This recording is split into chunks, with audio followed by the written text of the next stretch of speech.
Hello guys, welcome back to my YouTube channel. कसे आहेत तुम्ही? बरे आहेत ना? आजच्या मॉर्निंग बरीच लेट झालेली होती, म्हणून आम्ही सगळ्यांनी लवकर आवरून लगेच जेवण करून घेतलं. माझी जाण्याची पॅकिंग तर ऑलरेडी झालीच होती. जेवण झाल्यानंतर आम्ही सगळे बघतो तर काय बाहेर इतकी ऊन होती. माझ्या झाडांना मी पाणी वगैरे दिलं आणि त्यांना नीट ठेवलं. नंतर चिवची आणि माझी मस्ती चालू झाली. हे बघा आमच्या आजीचं मास कसं झालं. आमची आजी बरीच म्हातारी झालेली आहे आता. नंतर चिवची आणि बिट्टूची मस्ती बघा किती इतका मारतो तिला, जसं की स्वतःला खूप हुशार समजतो हा. नंतर आजीने त्याला घेतलं, त्याची मया वगैरे केली. आजीला बिट्टू तर फारच आवडतं. यांचं काय असतं, कधी पण थंड प्यायची इच्छा होती की खाली जाऊन थंड घेऊन येतात आणि पितात ते.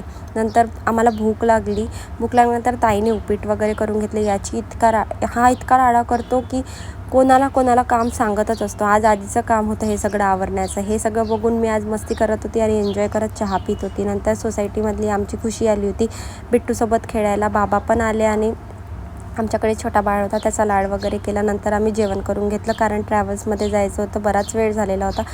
नंतर काय जायची वेळ आली आणि आम्ही निघालो. संगमवाडीपर्यंत पोचायला आम्हाला बराच वेळ झाला. खूप धावपळ झाली. पोचताच आमची ट्रॅव्हल्स लवकर निघून गेली. नंतर आम्ही 12 वगैरे वाजता कुठेतरी जेवायला गाडी थांबली होती, पण आम्ही जेवण वगैरे करून आलो आणि नंतर झोपल्यानंतर कधी सकाळ झाली आणि कधी आमच्या बिट्टू उठला मला माहीत नाही. रडत उठला. त्याला घेतलं आणि दाखवलं, बघ आपण पोचतोय नागपूरला. नंतर आम्ही नागपूर पोचतपर्यंत मला आवरायचं होतं. आवरतपर्यंत मी बिट्टूला बसून ठेवलं आणि त्याचं पण लगेच आवरून घेतलं, कारण रात्रभर झोप झाल्यानंतर त्याला थोडं फ्रेश वाटावं म्हणून त्याला तिथे पुसून वगैरे घेतलं. नागपूर पोचताच आम्हाला एक मेट्रो दिसली आणि बिट्टूला ते आवडली. बिट्टू पण बघत होता, खूप छान एन्जॉय करत होता. पोचल्याबरोबर मला इतकं छान वाटलं की आपला प्रवास संपलेला आहे आजचा आणि आपण 700 किलोमीटर पोचलो आहे. हे ऐकून मला खूप छान वाटलं. नंतर बिट्टू इतका छान बघत होता आणि मी छोटे असताना या मंदिरात जात होती आणि याचं पण दर्शन आज आमचं नेमकं झालंच. नंतर बिट्टू बघा कसा मस्ती करतो. ताता दादा काय बोलत असतो काय माहिती, त्याची भाषा त्यालाच समजते. आम्हाला घ्यायला माझा भाऊ आलेला होता, छोटा भाऊ आहे, नंतर मामींचा मुलगा आहे. नंतर आम्ही घेतलं त्यांनी आम्हाला आणि इतकी ऊन होती नागपूरमध्ये, तरी पण बिट्टू बघा कसा मस्ती करतो. बिचाऱ्याचे डोळे पण झाकत होते, तरी त्याला सगळं बघायचं होतं.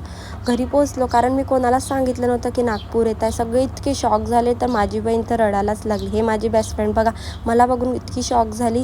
तिला पण माहीत नव्हतं की मी आज नागपूर येणार आहे. मी कोणालाच सांगितलं नव्हतं की नागपूर येणार आहे म्हणून, आणि सगळ्यांना मी सरप्राईज दिला. आम्ही सगळ्यांनी जेवण वगैरे करून घेतलं. मावशीने पण बिट्टूला खूप छान जेवण झालं. असा होता आमचा दिवस. थँक्यू.